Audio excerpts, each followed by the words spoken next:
கர்த்தருடைய பரிசுத்தமுள்ள நாமத்திற்கு ஸ்தோத்திரம். இன்றைய நாளின் கர்த்தருடைய வார்த்தையாக மத்தேயு எழுதின சுவிசேஷம் 7வது அதிகாரம் 20வது வசனம்.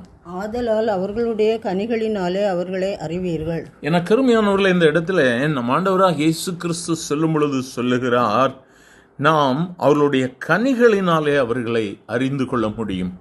எப்படியாக நாம் அவர்களை அறிந்து கொள்ளுகிறோம்? அவர்களுடைய கனிகளினால், அவர்களுடைய செய்கைகளினால்.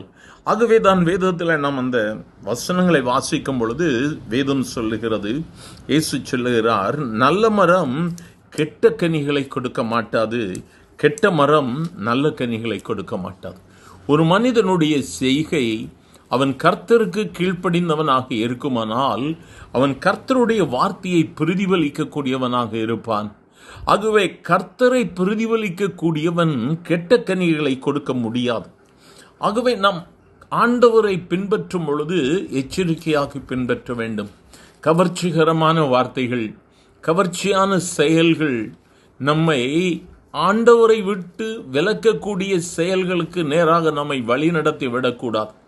வேதத்தில் சொல்லப்பட்டிருக்கிற ஆழமான கருத்துக்கள் நமக்கு மிகவும் மிகவும் அவசியம். ஆகவேதான் அவர் கர்த்தராகிய இயேசு சொல்லும் பொழுது சொல்லுகிறார், அவர்களுடைய கனிகளினாலே நீங்கள் அவர்களை அறிந்து கொள்ளுவீர்கள். மூச்செடியில் திராட்சை பழங்களை பறிக்கக்கூடுமோ என்று சொல்லுகிறார். ஆகவே அவர்களுடைய உள்ளமானது பட்சிக்கக்கூடியதாக இருக்கிறது. வெளிப்புறத்தில் கர்த்தராகிய இயேசுவை வெளிப்படுத்தக்கூடிய செய்கைகளை காண்பிக்கக்கூடியவர்களாக இருக்கிறார்கள். ஆனால் இயேசுவின் வார்த்தைகளை பின்பற்றுவது இல்லை. ஆகவே நம்முடைய வாழ்வில் நாம் எச்சரிக்கையாக இருக்க வேண்டும். கூட்டம் கூடுகிற இடத்தோடு கூட ஓடாதபடிக்கு நம்மை கர்த்தருக்கு பின்பதாக வழிநடத்தக்கூடிய வழிகளிலே நாம் நடக்க வேண்டியது மிகவும் மிகவும் அவசியமாக இருக்கிறது.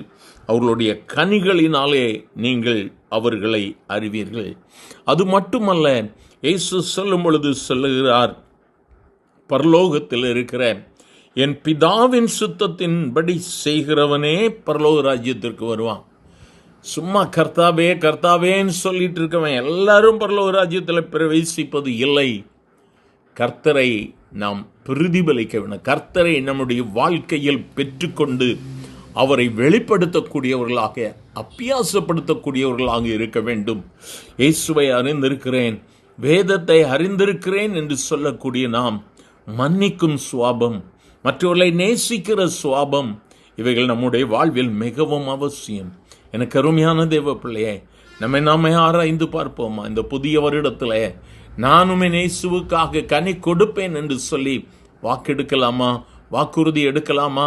இளமை ஆண்டவரை ஆசீர்வதிக்கப்பட்ட இந்த கால வேளைக்காக நன்றி.